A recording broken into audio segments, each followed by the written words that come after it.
ఇక 3.24 లక్షల కోట్లతో తెలంగాణ ప్రజా బడ్జెట్ 6 గ్యారంటీలకు పెద్దపీట 50,713 కోట్లు కేటాయింపు రైతు భరోసాకు 18,000 కోట్లు ఇందిరమ్మ బీమా పథకం ఖరారు చేసిండ్రు. ఇక కాంగ్రెస్ బడ్జెట్ అంకెల గారడి ప్రజా వంచన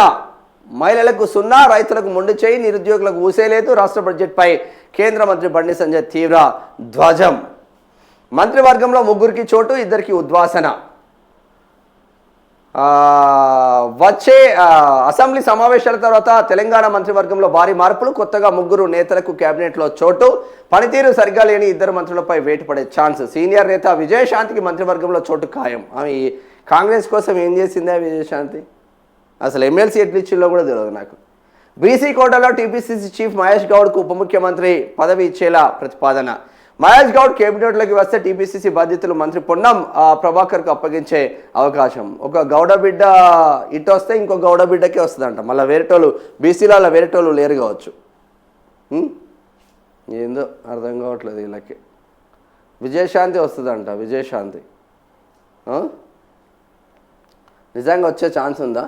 తెలంగాణ కాంగ్రెస్ ప్రభుత్వంలో కీలక పరిణామాలు చోటు చేసుకుంటున్నాయి అటు పార్టీని ఇటు ప్రభుత్వాన్ని సమన్వయం చేస్తూనే రాబోయే ఎన్నికలే లక్ష్యంగా ముఖ్యమంత్రి రేవంత్ రెడ్డి హైకమాండ్తో చర్చలు జరిపాయి ఈ క్రమంలో మంత్రివర్గ విస్తరణ శాఖల మార్పులపై కసరత్తు కొలికి వచ్చినట్లు తెలుస్తుంది ఆ ప్రధాన ఆకర్షణగా రాములమ్మ ఎంట్రీ గత కొంతకాలంగా పార్టీలో యాక్టివ్గా ఉన్న సీనియర్ నేత విజయశాంతి రాములమ్మకి క్యాబినెట్ పదవి ఖాయమైనట్లు ప్రచారం జరుగుతుంది ఆమె యాక్టివ్గా ఏడున్నది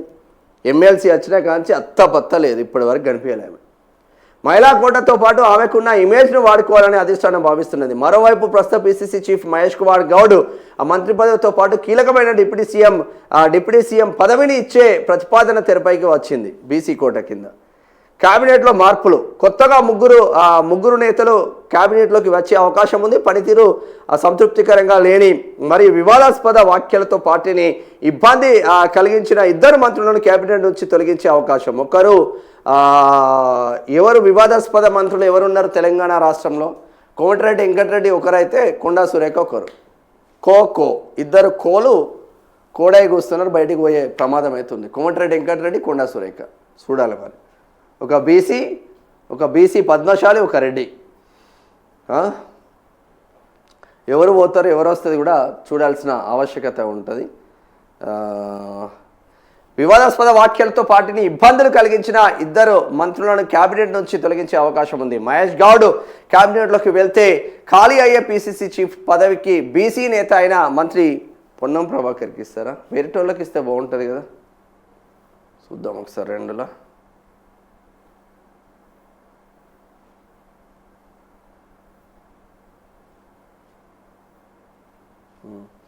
పొన్నం ప్రభాకర్ పేరు ప్రముఖంగా వినిపిస్తుంది శాఖల మార్పు హైకమాండ్ సీరియస్ ప్రస్తుత మంత్రుల పనితీరుపై హైకమాండ్ దగ్గర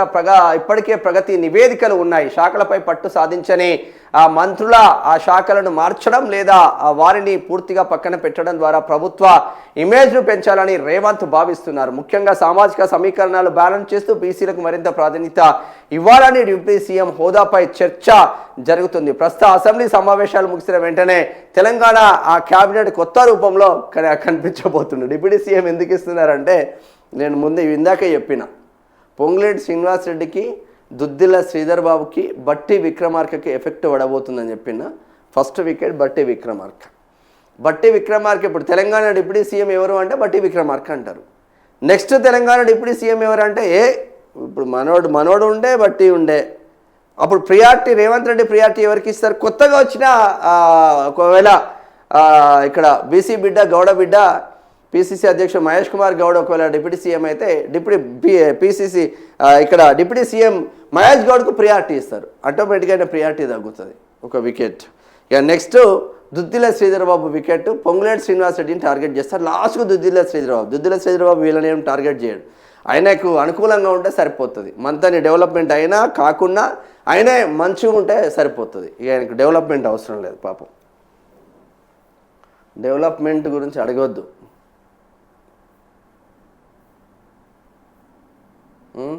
విజయశాంతికి మంత్రివర్గంలో చోటు విజయశాంతి ఎమ్మెల్సీ అయినా కాంచి ఓ 2 రోజులు అడావుడి చేసింది విజయశాంతి ఏడున్నది కూడా ఎవరికి తెలియదు విజయశాంతి తల్లి తెలంగాణ పార్టీ పెట్టి టీఆర్ఎస్లో విలీనం చేసి టీఆర్ఎస్లో ఎంపీగా అయ్యి అక్కడి నుంచి బీజేపీకి పోయి ఆడ నుంచి కాంగ్రెస్కి వచ్చి ఇప్పటికి 4 పార్టీలు అయిపోయినాయి. ఆమెకున్న సినీ గ్లామర్ను వాడుకోవడానికి తప్ప ఏముండదు అన్న ఒక చర్చ జరుగుతూ ఉంది.